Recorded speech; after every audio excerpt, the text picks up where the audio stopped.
Assalamualaikum warahmatullahi wabarakatuh. Waalaikumsalam warahmatullahi wabarakatuh. Alhamdulillahirabbil alamin. Puji syukur kehadirat Allah Subhanahu wa taala yang telah memberikan limpahan karunia-Nya kepada kita semua, dan sehingga kita masih bisa merasakan nikmat yang begitu luar biasa, di antaranya nikmat iman wal Islam dan nikmat sehat wal afiat. Juga salawat beserta salam yang selalu tercurahkan kepada baginda Nabi besar Muhammad sallallahu alaihi wasallam. Semoga di hari akhir nanti kita dikumpulkan kembali bersama orang-orang yang beriman, orang-orang yang bertakwa, yang mendapatkan syafaatnya. Amin ya rabbal alamin. Baik pemirsa, dimanapun Anda berada, kami ucapkan selamat datang di kajian Semut, selangkah menuju takwa. Insya Allah pada segmen kali ini kita akan membahas mengenai manasik umroh, yang mana pada saat ini kita di tengah pandemi sedang ada penutupan umroh. Tapi tidak apa-apa, kita gali ilmu mengenai seputar umroh agar nanti ketika umroh dibuka kembali kita sudah siap lahir dan batin. Amin amin ya rabbal alamin. Bapak Ibu, izinkan saya untuk memandu acara kali ini. Perkenalkan, saya Iman Nasrul Mutakin. Bersama ini saya sudah bersama Al Ustadz Haji Muhammad Rahmatullah LCMA. Apa kabar Pak Ustadz? Alhamdulillah sehat ya Pak Ustadz ya. Alhamdulillah Ustadz sehat. sehat. Alhamdulillah sehat ya. Kali ini Pak Ustadz kita akan membahas mengenai manasik umroh. Ya, manasik umroh ya. Untuk manasik umroh ini, hal-hal apa saja sih yang harus kita persiapkan? Biasanya ketika jamaah akan melaksanakan ibadah umroh, itu kebingungan. Hal-hal apa aja yang harus kita persiapkan, baik dari jasmani maupun rohani? Mungkin Pak Ustadz bisa kasih gambarannya seperti apa? Iya, baik. Terima kasih Mas Iman. Ya, sama-sama Ustadz. A'udzubillahi minasyaitonirrajim. Bismillahirrahmanirrahim. Assalamualaikum warahmatullahi wabarakatuh. Alhamdulillahirabbil alamin wa bihi nasta'inu ala umurid dunya waddin. Wassalatu wassalamu ala asyrafil anbiya'i wal mursalin sayyidina wa nabiyina wa habibina wa syafi'ina wa maulana Muhammadin wa ala alihi wa ashabihi ajma'in, amma ba'd. Qala Allah Ta'ala fi kitabihil karim, a'udzubillahi minasyaitonir rajim. Qalu subhanaka la ilma lana illa ma 'allamtana innaka antal alimul hakim. Shadaqallahul azim. Baik. Kalau kita berbicara masalah umroh, jadi para ulama itu sudah membagi atau mengklasifikasi ibadah itu kepada beberapa bagian gitu. Jadi para ulama itu coba membagi, ada yang namanya ibadah jasmaniyah.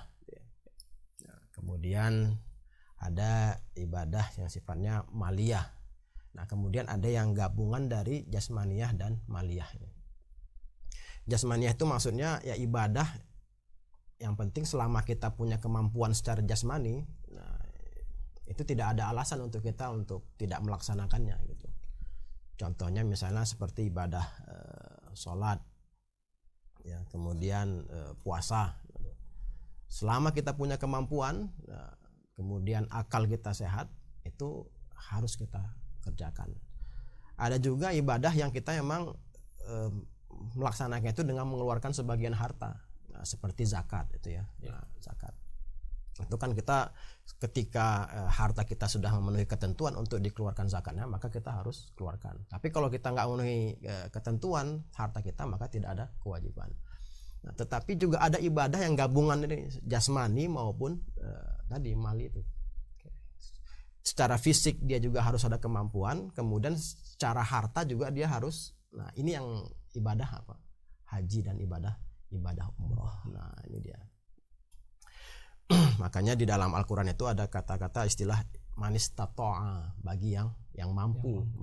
Nah, cuman kadang-kadang ini mampu ini suka di kemana-mana ditafsirkan ya. Yang kiranya kita menurut kita udah mampu tapi masih mengaku belum mampu gitu ya. Jadi ibadah haji dan umrah ini adalah ibadah yang dia juga membutuhkan kemampuan secara fisik, kemudian kemampuan secara materi. Ya. Tapi unik, ya, ini saya bilang unik nih Mas Iman. Kenapa uniknya? Nah, uniknya kan, walaupun dibilang ini ibadah haji ini harus punya kemampuan secara fisik, tapi kita lihat Mas Imam lah, Mas Imam kan ya udah pasti ya selalu berurusan sama jemaah umroh Ananta gitu ya, mengantar ke bandara dan seterusnya. Nggak semua yang berangkat umroh itu kan yang muda-muda kan. Betul. Iya. Bahkan ada yang pakai kursi roda juga masih usahain bisa. Betul. Iya. Jadi walaupun ibadah umroh ini dibilang dia itu harus punya kemampuan secara fisik, tapi tidak semua juga yang berangkat itu harus orang yang kuat, yang kekar atau yang muda gitu, enggak. Tapi yang justru kadang-kadang yang kita lihat mereka yang masih tertatih aja pun mereka berusaha untuk berangkat. Kemudian bahkan ada yang kita lihat mungkin fisiknya jauh lebih baik dari orang tertentu, kok belum berangkat. Nah, gitu kan. Nah, jadi uniknya di situ. Kemudian yang kedua, ibadah ini adalah ibadah yang juga membutuhkan harta gitu. Mas Iman juga pasti menyaksikan ya, nggak semua yang berangkat itu adalah mereka yang kaya raya. Betul, gitu. Betul.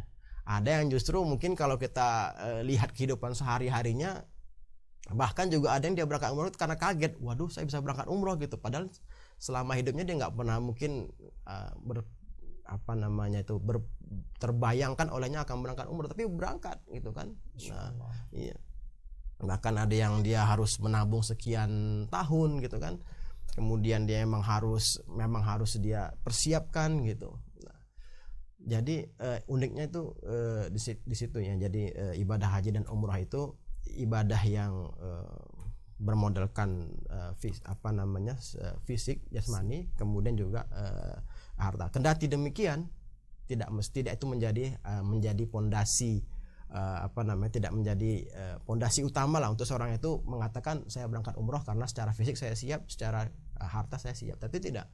Karena justru banyak yang kita lihat di lapangan ya, Mas Imam sendiri, banyak yang mereka itu ya bisa bilang mungkin di bawah kriteria tadi itu, kemampuan secara fisik maupun secara materinya. Bahkan mereka yang kita nilai mempunyai kemampuan secara fisik justru kok belum berangkat. Nah, itu. Jadi di sini yang paling pertama itu ketika kita bicara apa yang perlu dipersiapkan untuk berangkat umroh, niatnya, tekadnya itu. Itu yang yang harus betul-betul harus ditanamkan di dalam.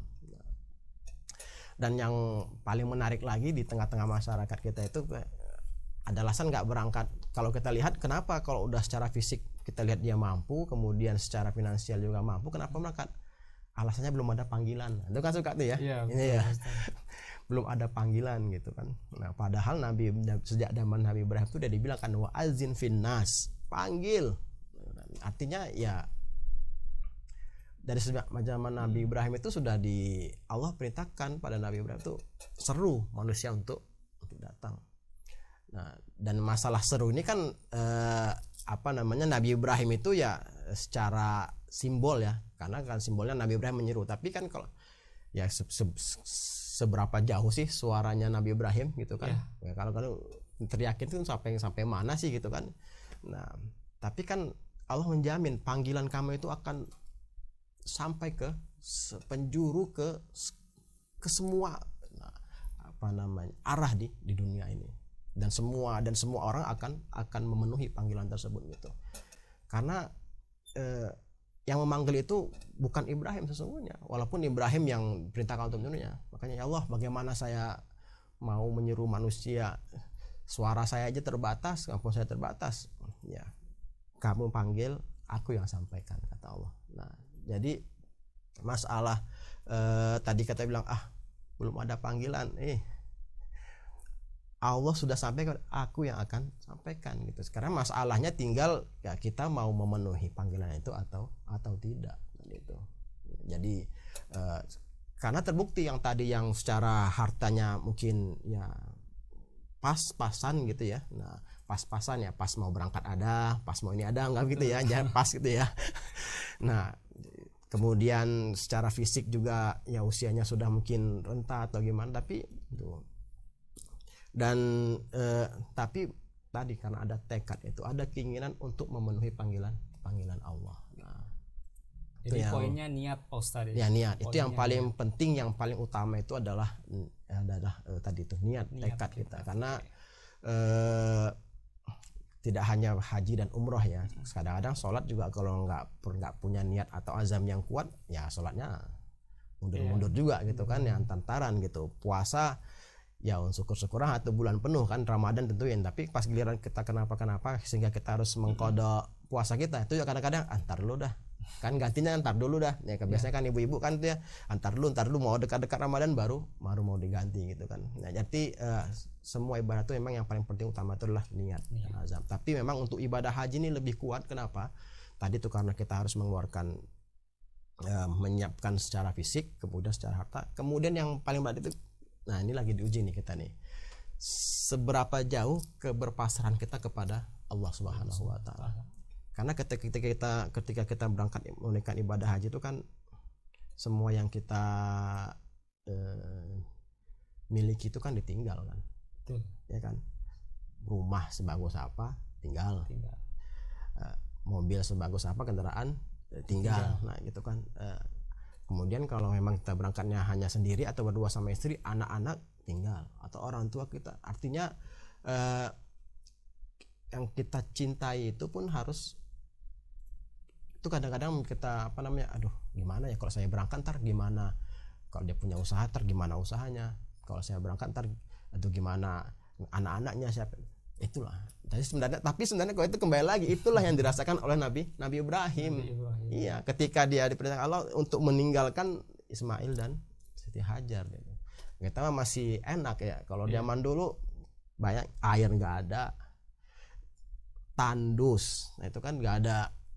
Kalau sekarang kalau kita tinggal anak kita bisa titip tetangga kan. Betul.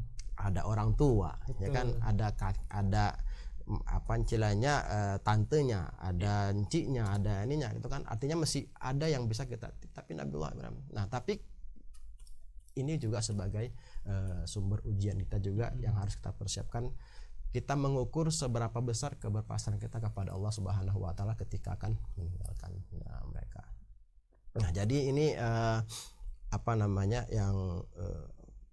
yang unik ya dari ibadah haji dan umroh ini. Sebelum kita masuk ya kepada pengertian haji itu, bahwa kendati ini ibadah yang memodalkan fisik, jasmani dan harta, tetapi dapat dipastikan tidak menjamin orang yang secara fisik mempunyai kekuatan, kemudian secara materi juga mapan, itu belum jadi kepastian. Tapi ketika dia punya tekad yang kuat, keinginan yang kuat, nah disitulah, nah seberapapun yang dia punya, dia akan usahakan untuk memenuhi panggilan Allah Subhanahu wa taala.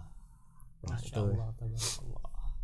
Nah, kemudian juga nih Rasulullah SAW menyampaikannya dalam hadisnya gitu ya. Bagaimana kalau orang yang menunda-nunda panggilan ibadah haji dan umroh ini sementara dia punya kemampuan ya. Rasulullah menyampaikan, ta'ajjalu ilal haji, bergegaslah kalian untuk melaksanakan ibadah haji, atau bersegera gitu untuk menunaikan ibadah haji. Kenapa? Fa inna ahadakum, karena sesungguhnya itu, kata Rasulullah SAW, kalian itu la yadri, tidak tahu ma ya'radlahu, nggak tahu apa yang bakal menimpa dirinya. Ya kita hari esok kan nggak ada yang tahu ya mana. Misalnya besok aja deh, atau bulan depan, tahun depan gitu, nunggu ini dulu. Kata Rasulullah, bergegas, karena kita nggak tahu apa yang terjadi di kemudian hari gitu. Kita bilang kita hari ini kayak sehat, boleh jadi kita nggak tahu besok apakah kita bisa sesehat seperti hari ini gitu kan. Hari ini kita punya kemampuan secara materi dan itu berangkat, tapi karena kita tunda, kita nggak tahu apa yang terjadi kata Nabi, bergegas jalur, karena kita tidak tahu apa yang akan kita hadapi pada esok hari gitu. Dan ya mungkin yang udah populer di dalam Al-Quran, saya pikir kita semuanya hafal itu apa ya, auzubillahi minasyaitonirrajim, fastabiqul khairat. Nah, berlomba-lomba ya kan. Jadi nggak ada ceritanya untuk kebaikannya itu entar-entaran itu gitu kan. Fastabik, berlomba-lomba untuk melakukan kebajikan-kebajikan tuh. Dan dalam firman yang lain Allah Subhanahu wa taala menyampaikan wasari'u ila maghfiratin mir wasari'u, bergegas ila maghfiratin mir rabbikum, pada ampunan Allah Subhanahu wa taala. Jadi kalau ada orang yang menunda-nunda maka itu apa ya? Walaupun sebenarnya dalam hukum ya masih dibolehkan seorang itu menunda pelaksanaan hajinya gitu kan, karena sebagaimana diantara alasan itu ya yang disampaikan kenapa kita boleh menunda-nunda, karena kan perintah untuk haji itu kan turunnya pada tahun 6 Hijriah ya. Nah kemudian Rasulullah kan ketika turun pada tahun 6 Hijriah itu tidak semerta-merta pada tahun itu Rasulullah berangkat atau melaksanakan ibadah haji, tapi Rasulullah melakukannya pada tahun ke-10 Hijriah, ketika saat itu memang sudah memungkinkan untuk melaksanakan ibadah haji dengan, artinya ada rentang waktu dari waktu perintah pelaksanaan ibadah haji ke pelaksanaan haji yang dilakukan oleh Rasulullah SAW. Oleh itu juga orang mengatakan maka ya nggak harus buru-buru juga gitu kan, artinya ya tunggu sampai siap. Masalahnya siapnya ini kapan gitu kan, dan standar siapa, barometer siapnya itu apa gitu kan. Nah ya saya ada alasan nggak siap biasanya mungkin nanti kalau udah berangkat ke sana terus pulang nggak bisa berubah kan malu gitu. Ini kira-kira kayak mana, ada orang kan takut dia berangkat umroh karena kalau pulang itu misalnya saya harus pakai peci haji, ntar ngomongnya harus gimana gitu kan. Kira-kira kalau ada orang yang alasan nggak mau berangkat buru-buru tuh karena itu, kira-kira gimana tuh, relevan nggak? Tidak. Ya nggak relevan kan, artinya kok mau jadi orang baik kok nggak mau kan gitu kan, ntar dulu iya kan. Iya artinya ya justru kita harus ada kebanggaan, saya kayaknya harus berangkat haji deh supaya ada perubahan pada. Nah itu harusnya kan seperti itu motivasinya, bukan takut berangkat nanti nggak bisa menjaganya setelah. Nah mungkin itu yang untuk sementara yang bisa sampaikan, bahwa tekad yang paling penting itu adalah tekad. Okay. Baik Pak Ustadz, kita break sejenak. Iya. Pemirsa jangan kemana-mana, insya Allah kita akan kembali beberapa menit. Jangan kemana-mana karena topik kali ini sangat menarik dan insya Allah sangat bermanfaat untuk kita semua. Jadi tetap di channel ini.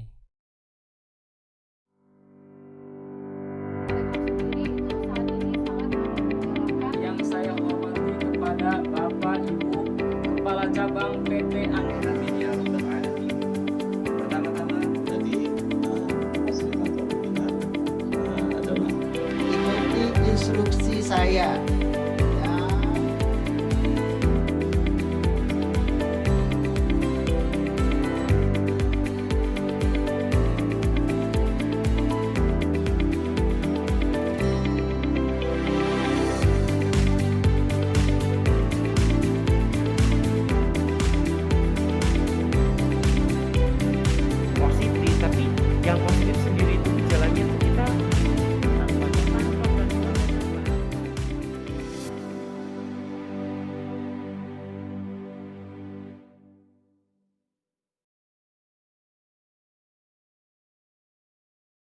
لبيك اللهم لبيك لبيك لا شريك لك لبيك إن الحمد والنعمة لك الملك لا شريك لك لبيك اللهم لبيك.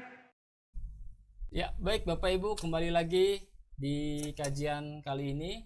Tadi sangat menarik sekali mengenai manasik umroh ya, tentunya dengan niat dan ikhtiar ya. Nah ini Pak Ustadz, mengenai umroh, pengertiannya itu apa sih Pak Ustadz? Definisi umroh itu seperti apa Pak Ustadz? Mohon dijelaskan. Ya baik. Ya tadi kita sudah refleksi ya sejenak ya tentang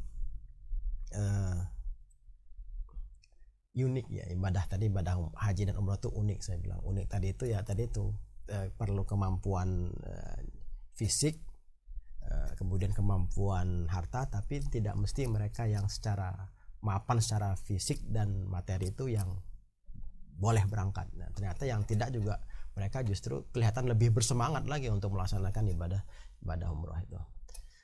Ya.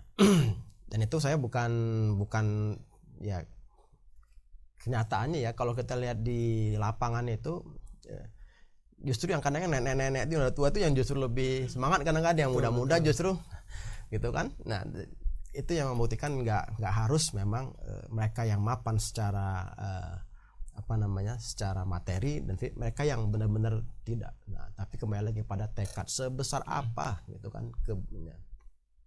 Dan lucunya lagi ya, di samping ibadah umroh ini semua orang dipanggil tadi ya, karena Nabi Ibrahim diperintahkan Allah untuk memanggil, dan semua orang saya yakin tuh ya ingin memenuhi panggilan ini. Tapi kembali lagi tadi ya, tidak semua orang tadi yang bisa mendapat kesempatan gitu ya. Dan kenapa saya bilang setiap orang itu pengen untuk berangkat umroh ya, walaupun dia mungkin tadi keinginan sudah ada, tapi memang belum sempat aja gitu, belum kesempatan gitu. Udah menabung tapi mungkin ya masih kurang gitu kan. Kalau fisik ya alhamdulillah dijaga terus gitu kan. Cuma masalahnya tadi untuk biaya berangkatnya itu ditabung.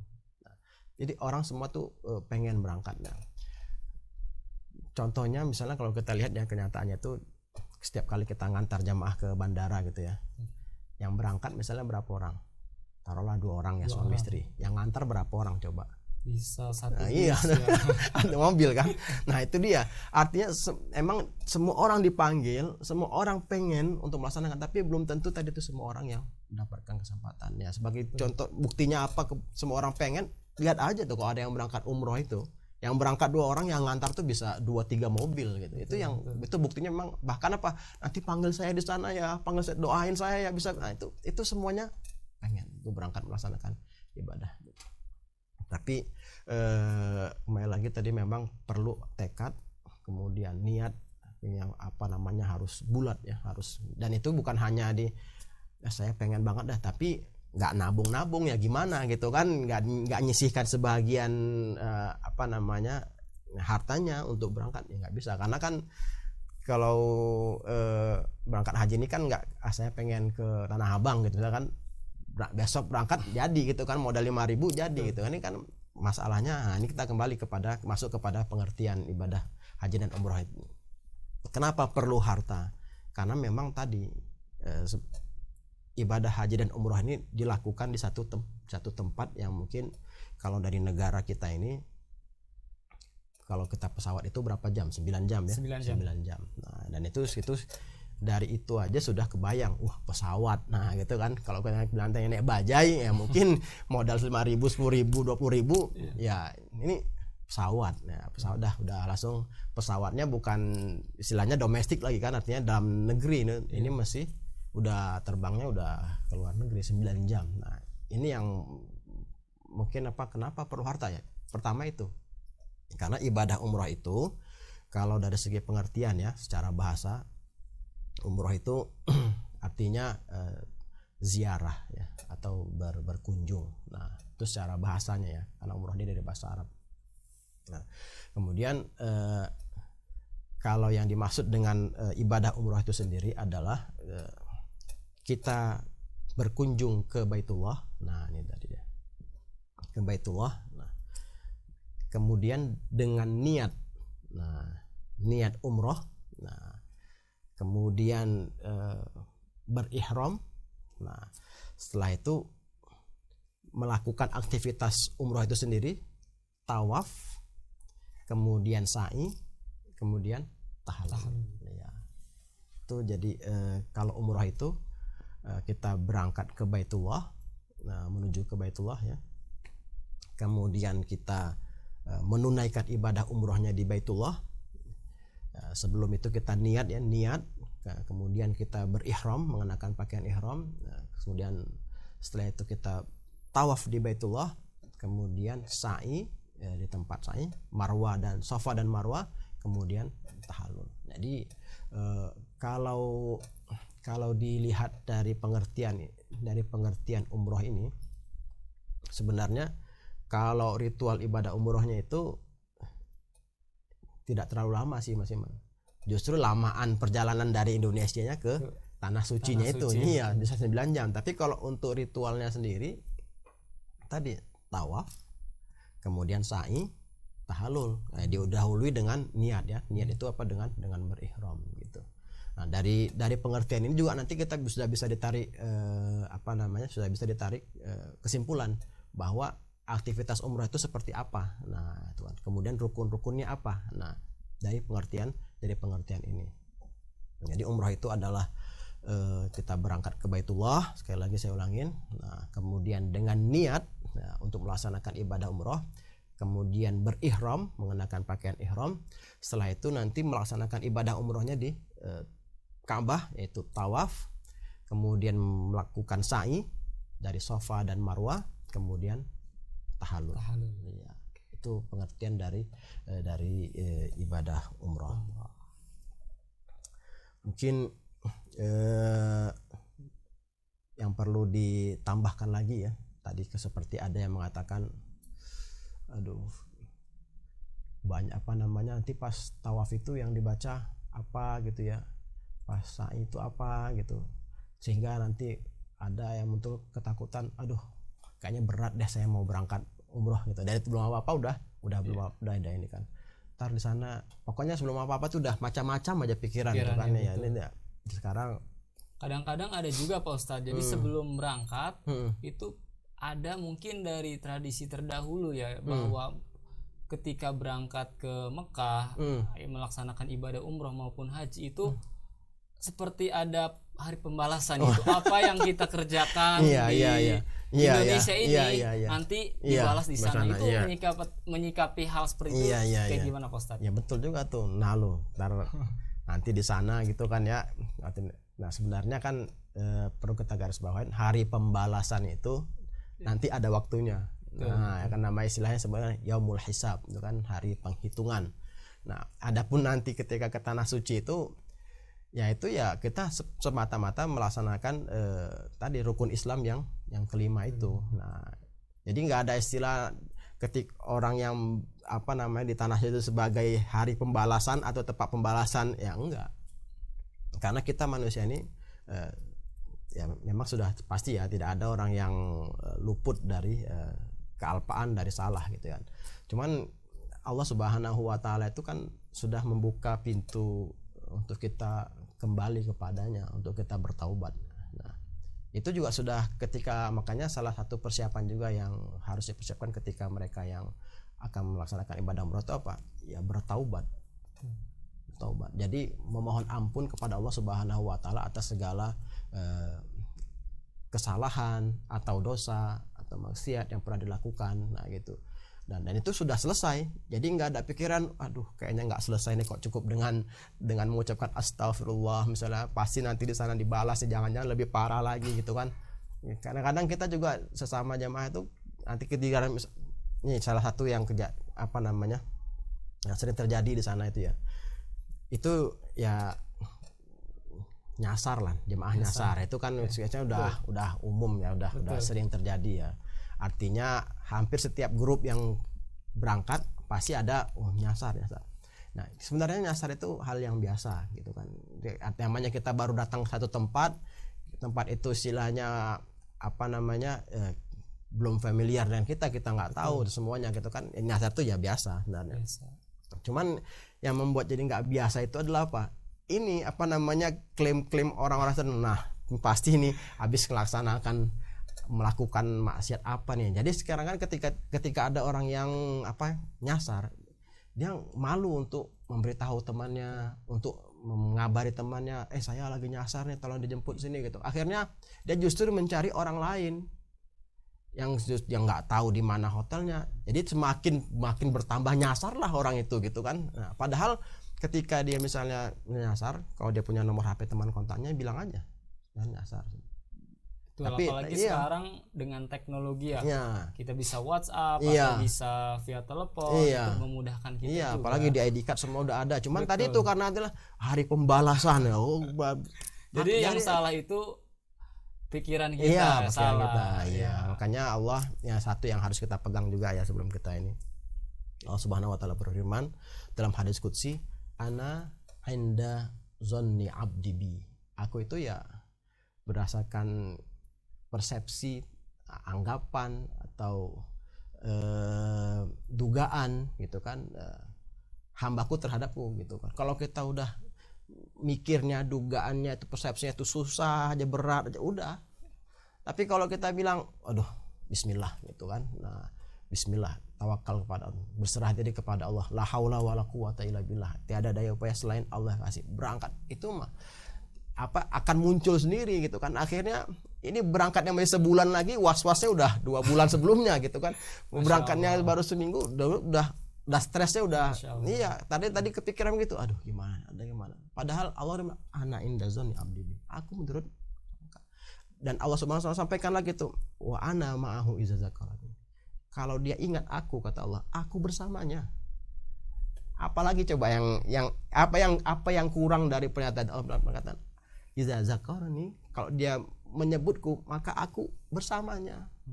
Kira-kira orang kalau udah bersama sama Allah tuh perlu takut apa lagi coba gitu Iya, kan. betul, Nah, itu kadang-kadang ini kita yang suka miss gitu ya. Betul. Nah, Mindset kita iya, harus betul, dirubah. Ya, betul. Dan ya ilaha illallah, kita memenuhi panggilan Allah gitu ya. Betul. Masa sih gitu kan Allah Subhanahu wa taala mau, yang penting tadi niat kita itu emang sebenar-benarnya karena Allah Subhanahu wa taala tadi. Tapi kalau niat kita udah, waduh ini di Jeddah nih lagi ada sale ini ya, lagi ada obral murah-murah nih kan, kadang-kadang tuh di Jeddah tuh kadang-kadang banyak barang-barang branded tuh ya. Jadi berangkat itu mau ngejar itunya lah udah. Ya kan dari sana tuh udah ngaco udah semuanya gitu kan. Jadi niatnya itu udah, jadi berangkat ke sana itu untuk memburu yang perkara-perkara begitu gitu. Nah udah, tapi selama orang itu memang berniat untuk beribadah kepada Allah Subhanahu wa taala, yakin Allah Subhanahu wa taala akan mudahkan. Nah, apalagi ya justru yang kita khawatirkan itu ketika kita datang kita bertamu. Nah, ketika kita bertamu ke sana, kita tidak bisa bertemu dengannya. Itu yang kita perlu khawatirkan. Gimana coba Mbak Siman? Mbak Siman pengen namu ke rumah seseorang, yang Mbak Siman pengen tuh ketemu banget sama orang tuh, tapi pas sampai sana tuh nggak ketemu. Nyampe sih di rumahnya tapi nggak ketemu.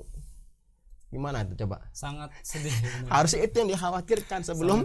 Iya. Betul. Jadi yang yang perlu juga kita persiapkan tadi. Nah, sebelum kita harus niat. Nah, kemudian kita bersihkan diri kita. Artinya bersihkan dalam artian kita bertaubat kepada Allah Subhanahu wa taala. Yakinlah, yakin bahwa Allah Subhanahu wa taala itu memudahkan. Nah, artinya Allah itu mengundang itu nggak mungkin ya, pasti Allah Subhanahu wa taala. Sekarang tinggal kitanya aja. Nah, bagaimana kita ketika menjadi tamu di sana. Nah, itu yang perlu. Mungkin itu saya pikir Mas Iman berkenaan dengan pengertian umrah itu, yaitu kita berangkat ke Baitullah. Kenapa berangkat ke sana? Ya karena memang pelaksananya di sana. Nah, kemudian jangan lupa niat, karena ibadah itu semuanya, mau sholat niat. Betul. Niat itu, mau puasa niat. Iya. Karena niat itu yang akan membedakan ini wajib, nah, ini apakah yang sunnahnya, apakah ini yang tadi yang hanya sekedar melakukan rutinitas saja. Itu yang membedakan adalah niat itu. Niat, kemudian kita ada dress code-nya ya istilahnya ya. Betul. Ya pakaian ihram ya. Betul. Nah, kalau yang laki-laki 2 helai, kalau yang perempuan nanti dia menutup aurat ya. Kemudian aktivitasnya tawaf, sa'i, tahallul. Baik.